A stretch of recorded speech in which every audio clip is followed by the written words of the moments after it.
Hello, good afternoon, this is Greg. Today we're going to be racking strawberry wine, not strawberry, watermelon wine. It's been in the secondary carboy for 3 weeks now, so we're going to rack it. This will be the second racking. Today we're going to add 3 campden tablets to kill the yeast and potassium sorbate to stabilize it.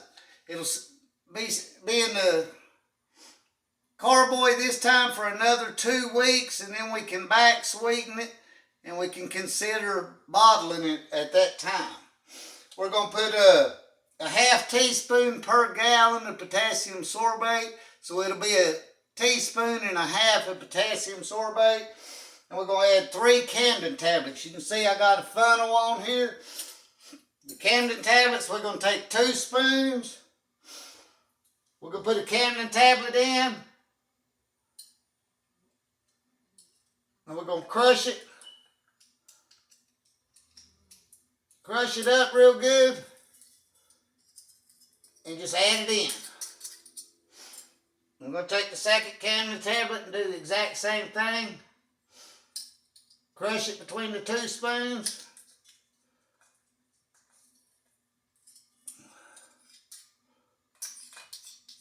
And add it in. Everything's been sanitized with star sand. You see I got my star sand here, and I got a cup full of star sand that I'm going to drop the bung and airlock in when I take it out of here, so that I can put it right back into this one. Take the 3rd campden tablet, crush it up. Well, part of that come out in my hand. But anyway, put it down the funnel so that it'll be in the bottom of the vessel. And as the wine goes in, it'll mix up that campden tablet and kill off any yeast that gets transferred into this for the second racking. Now I can put them spoons out of the way. I'm going to set the campden tablets out of the way. Now I need a teaspoon and a half of potassium sorbate.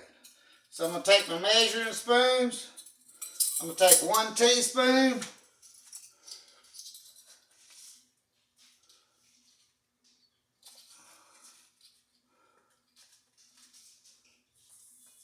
I'm going to add it.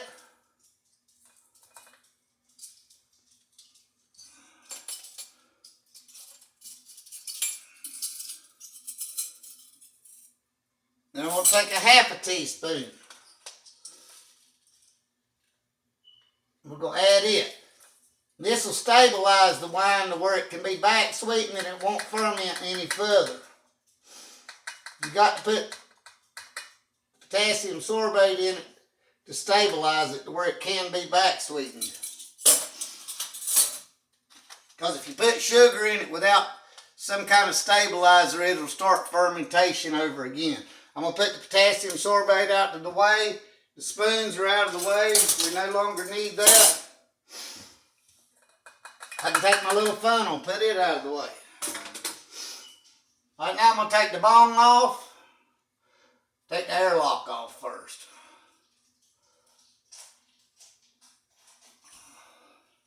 And I'm going to set it in this cup full of star sand, and I'm going to set the bung in the cup of star sand.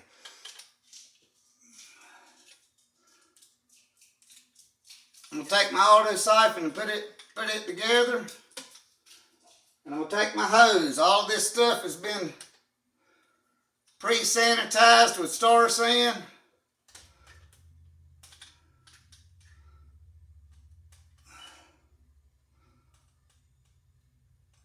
Put my hose up on there. And I'm going to go on and feed it down into the bottle. You want to keep the hose as low down inside of the jug as you can to limit the oxygen. And this has like a filter on the bottom to keep you from sucking up any excess yeast on the bottom. This auto filter, oh, I spilled. You suck it up and down a couple times, and it'll automatically create the suction you need for it to drain.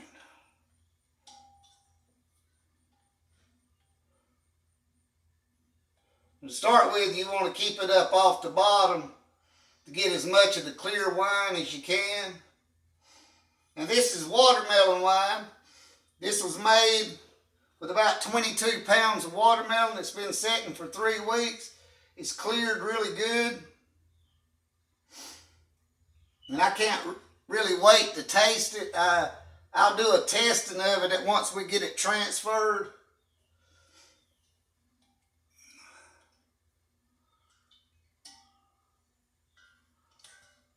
And I might taste it then. I tasted it when it come out of the primary fermenter, and it tastes like pure grain alcohol.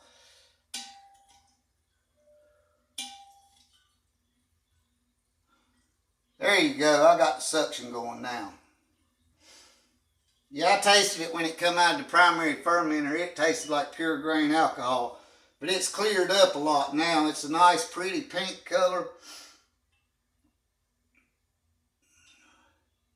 And the yeast would eat it down to 0.999. It started out at 12.5% alcohol, or projected alcohol by volume was 12.5%. So I look forward to seeing how it really turns out after it's aged for a little while.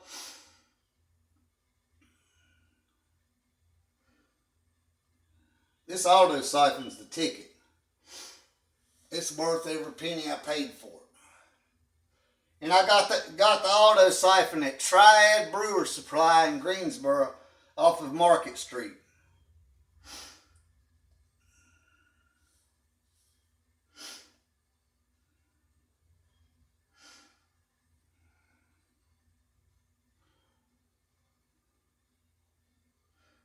See, once you get the suction going, it'll automatically drain it out.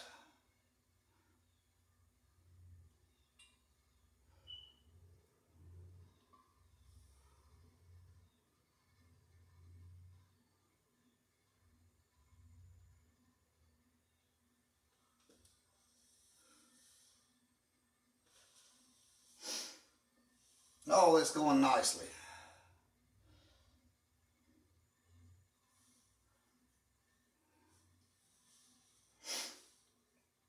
I thank everybody that's joined me at Stranded Sailor Wines. Please like, share, and subscribe so all your friends will get to see the videos. And keep coming back for more adventures as we learn together.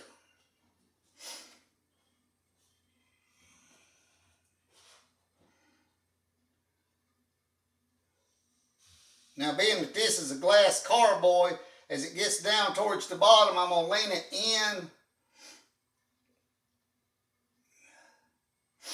away from the edge.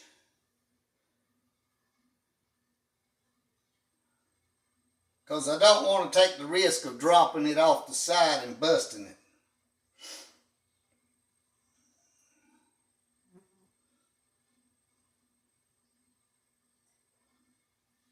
We're almost done. Now I'll drain it, lean it in. There is a considerable amount of sediment on the bottom, so don't be afraid to throw some away. It can be replaced with water. The recipe does figure in for that.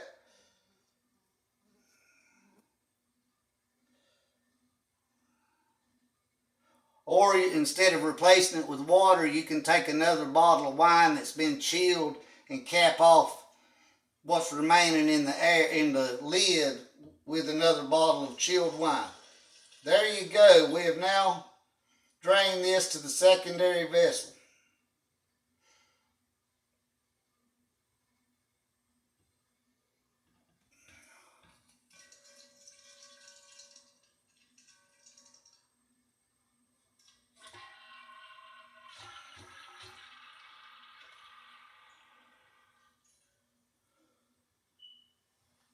And you slowly remove your hose. Let everything drain out of the hose.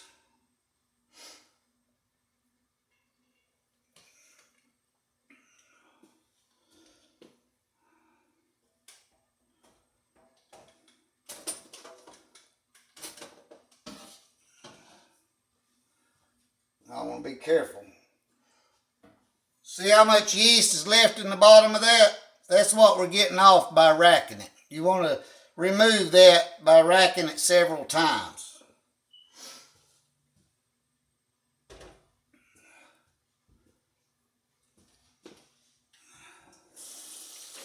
Now I've had my airlock and my bong sitting in star sand, but I'm going to rinse it off. And I'm going to put it right back in here. Which for right now, just to pick it up, I'm going to put the airlock on it. I'm going to set it right here, and we're going to test it. It should still be at 999, but let's just see what it comes out to be. I'm using a turkey baster. I've got a wine thief, but I'm using a turkey baster. Just stick it down in there, squeeze it, suck out enough juice to fill up the cylinder.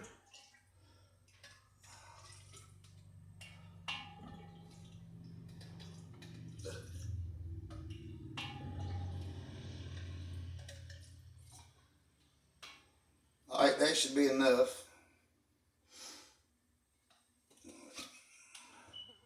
Take my hydrometer out, and I'm going to spray it with the sanitizer here.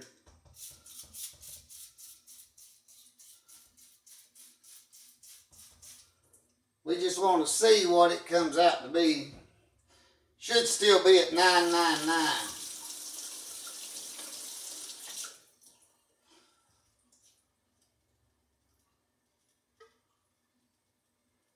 Yeah, see the hydrometer dropped all the way down to the bottom. It's at 999. It's done fermenting.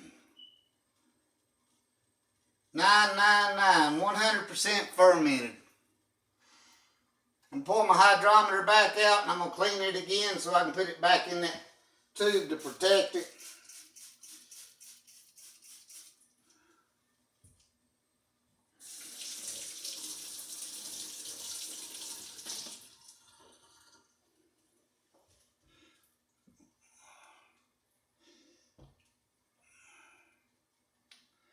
And I'll tell you what, I'm kind of curious to see how this tastes, so let's taste it.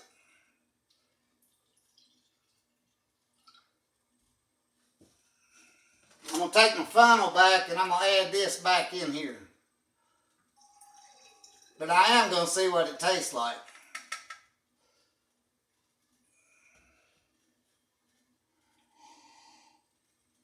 It's cleared out right nicely. Got a nice smell to it.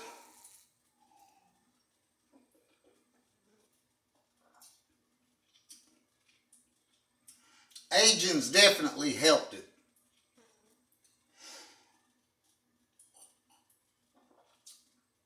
It's not near as dry as it was when I took it out of the primary fermenter, but I do think it's going to require some back sweetening. Anyway, that's not bad. I hope everybody's enjoyed today's video on the secondary racking of watermelon wine. Hopefully you'll stay tuned and come back for the next video. Perhaps it'll be racking the blackberry wine into the secondary fermenter. Thank you for being with me today. Until next time, this is Greg signing off for Stranded Sailor Wines. Goodbye.